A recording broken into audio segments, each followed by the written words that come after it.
The Battle of Crécy, 1346. The Longbow Revolution.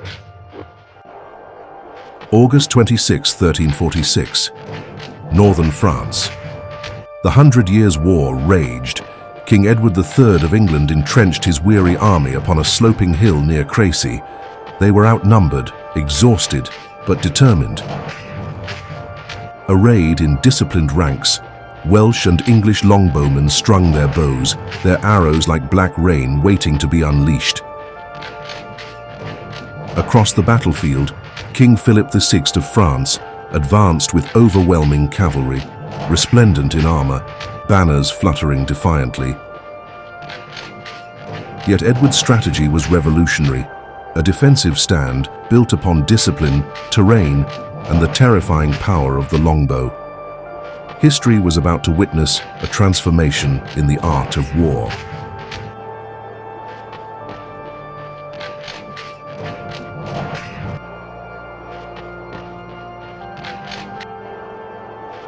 The English position was masterful. Edward III placed his men upon rising ground, with woodland shielding the flanks. Archers stood in staggered lines, forming a deadly wall of arrows. Between them, dismounted English knights and men-at-arms braced for impact.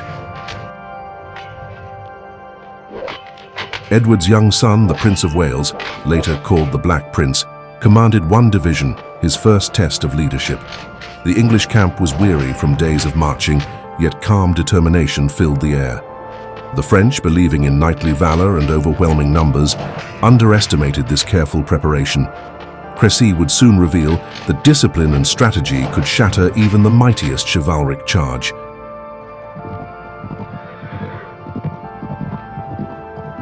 The French host was immense, perhaps twice the English numbers. Glittering knights in heavy armor, mercenary Genoese crossbowmen, and banners of noble families stretched across the horizon. King Philip VI, proud yet overconfident, believed sheer force would sweep the English aside. Yet his men were tired after a long march, disorganized and impatient. The Genoese crossbowmen, pressed to the front, prepared their weapons, but lacked the protective pavis shields left behind in the rush. Behind them, French knights grew restless, their war horses stamping. The field was muddy from rain, and the sun was sinking low. Unseen by the French, the English archers waited silently, like predators ready to strike.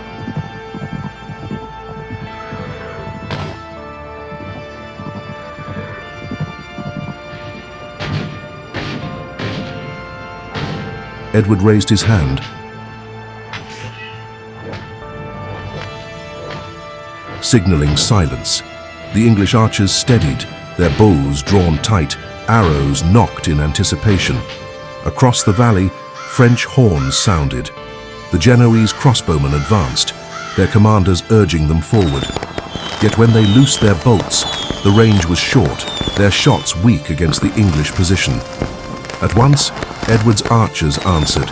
Thousands of longbow strings thrummed in unison, releasing a storm of arrows that darkened the sky. Iron-tipped shafts pierced armor, shields and flesh, cutting down crossbowmen in droves. Panic rippled through their lines as the English reign of death began its merciless rhythm, relentless and precise.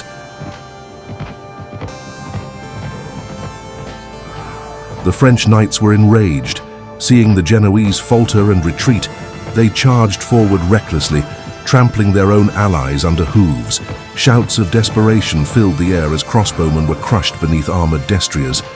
The knights lowered their lances, banners whipping, convinced honor demanded immediate assault. But the ground betrayed them. Wet soil and uneven terrain slowed their thunderous advance.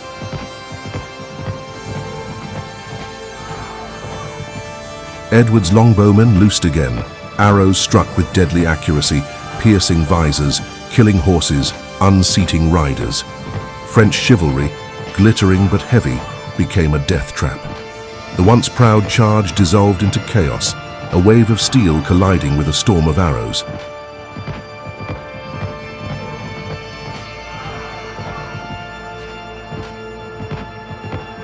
Wave after wave of French cavalry surged uphill, only to be shattered by relentless arrow storms. Knights fell screaming, horses writhed in agony, and broken lances littered the field. Edward's men-at-arms advanced methodically to strike down dismounted French nobles. Amid the carnage, the Black Prince led his division with remarkable composure. Only 16 years old, he fought alongside hardened veterans, his armor glinting with mud and blood. Edward watched from a nearby windmill, refusing to send reinforcements. His command was firm. The boy must prove himself. On that hill, the young prince's legend was born, an heir forged in blood and battle.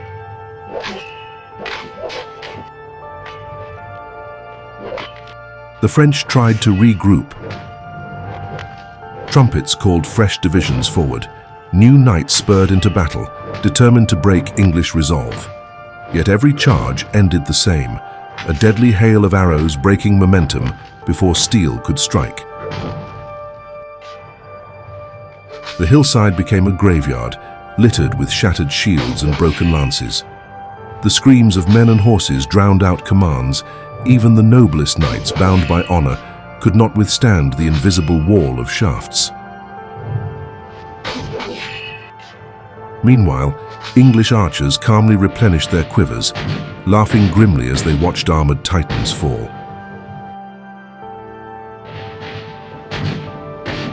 Crecy was becoming a slaughter, a place where chivalry died beneath peasant bows.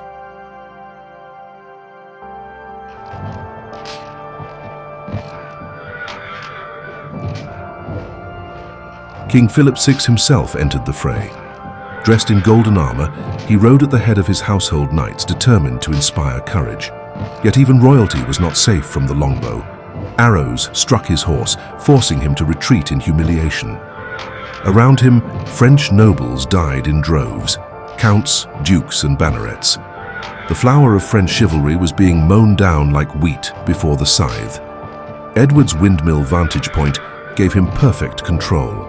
Calm, collected, he issued measured orders. Unlike Philip, Edward understood that discipline, not blind bravery, would decide Crecy. The contrast between kings sealed France's fate.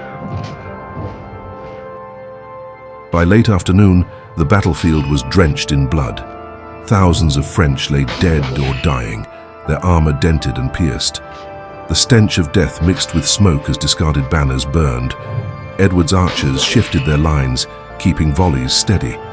The Black Prince distinguished himself with ferocity, capturing enemy standards and cutting down opponents despite his youth. French desperation mounted, but the hillside remained unbreakable. The English defensive system, archers, men-at-arms, terrain, proved revolutionary. For the first time, heavily armored knights, once considered invincible, were utterly dominated by commoners wielding bows. A new era of warfare was dawning in fire and blood.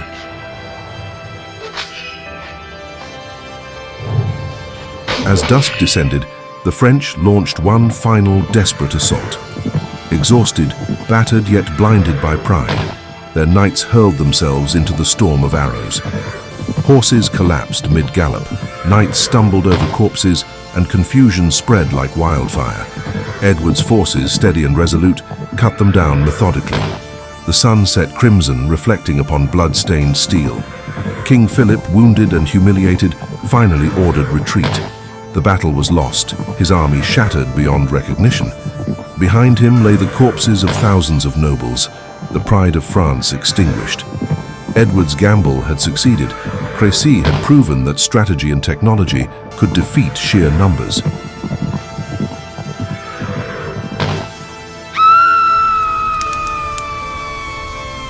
Nightfall revealed the scale of destruction. The battlefield was silent, except for groans of the wounded. Thousands of French knights and soldiers lay motionless, their armor glinting faintly under the moon. Fires burned across the field, casting eerie shadows. English soldiers walked among corpses, stripping armor and collecting spoils. Edward forbade pursuit. Victory was complete. Instead, he gathered his commanders and praised his son, the Black Prince, whose valor would echo across Europe. The French defeat was absolute, their nobility slaughtered, their king disgraced. The hill at Crecy, once green, had become a tomb of steel and honor. The numbers told the story. Perhaps 10,000 Frenchmen lay dead, among them great nobles and seasoned knights. English casualties were minimal by comparison, a shocking reversal of medieval warfare norms. Chroniclers wrote that common archers, mere peasants, had slain kings and counts. The longbow had proven devastating, its range, rate of fire, and penetrative power unmatched. Crecy shattered the illusion of knightly invincibility. Europe looked on in disbelief, realizing warfare had changed forever. Edward III's victory was not merely military, it was symbolic, heralding the end of the old order and the rise of disciplined, technologically decisive armies.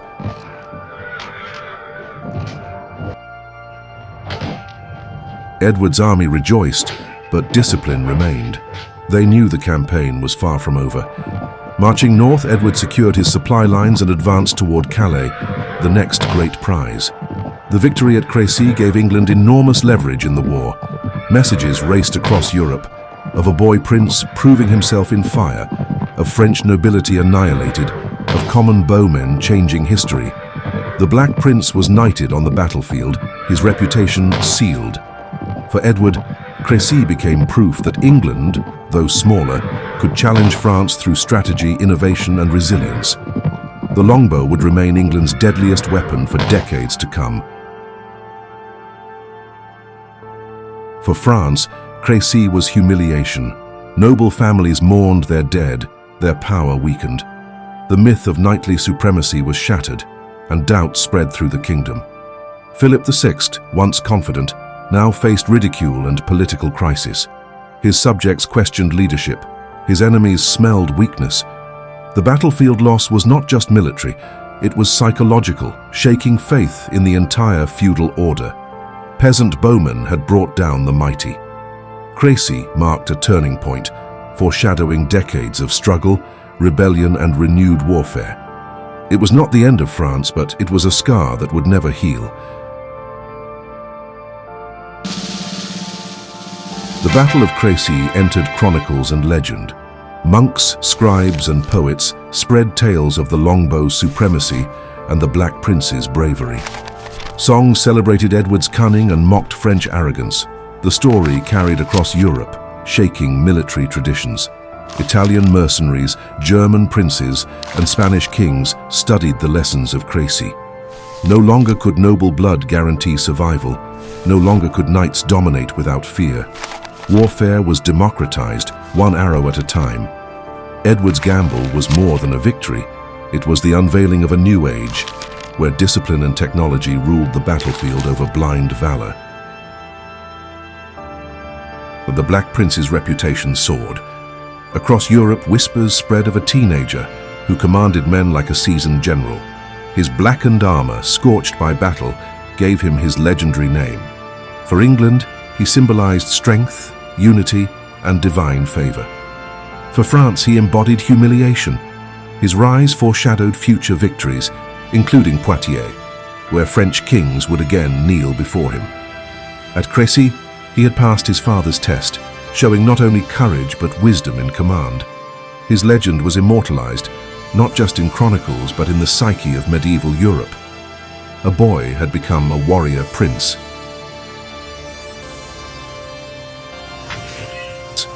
The longbow's dominance at Crecy was undeniable. Capable of firing 10 to 12 arrows per minute, it overwhelmed crossbows and cavalry alike. Welsh and English archers, once peasants, became heroes. Their weapon required years of training, immense strength, but offered unmatched results. At Crecy, it had reshaped warfare, showing how discipline and technology could overcome nobility and numbers. In time, nations would adapt, but at Crecy, the longbow was supreme. It humbled France and elevated England, becoming a symbol of national identity.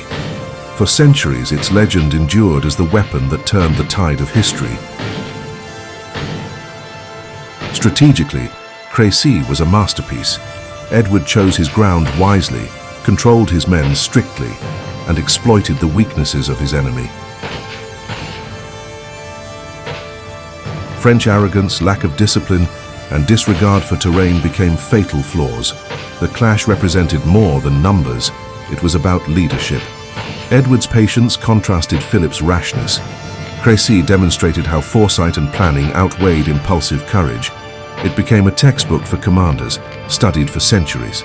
The hillside near Crecy became more than a battlefield. It became a classroom of war, where mistakes were punished in blood, and strategy was rewarded with history's eternal memory.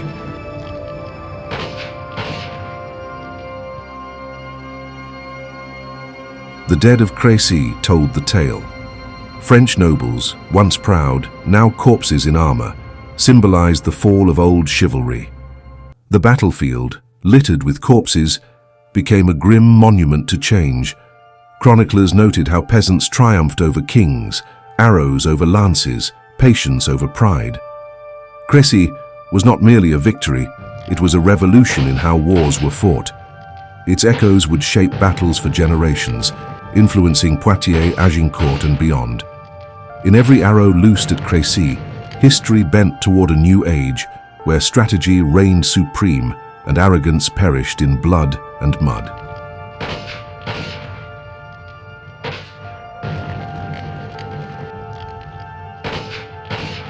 The Battle of Crécy ended with Edward III's triumph, the Black Prince's emergence, and the Longbow's ascension. It was a battle that reshaped medieval Europe. France mourned, England celebrated. The lessons were clear: discipline, terrain, and technology determined victory, not mere valor. Crecy's legacy lived on, inspiring generations of commanders and historians. It stood as one of the most decisive clashes of the 100 Years' War, remembered for its brutality, innovation, and symbolism. On that August day, amidst mud, blood, and broken steel, the world of warfare changed forever. The hill at Crecy became immortal in history's memory.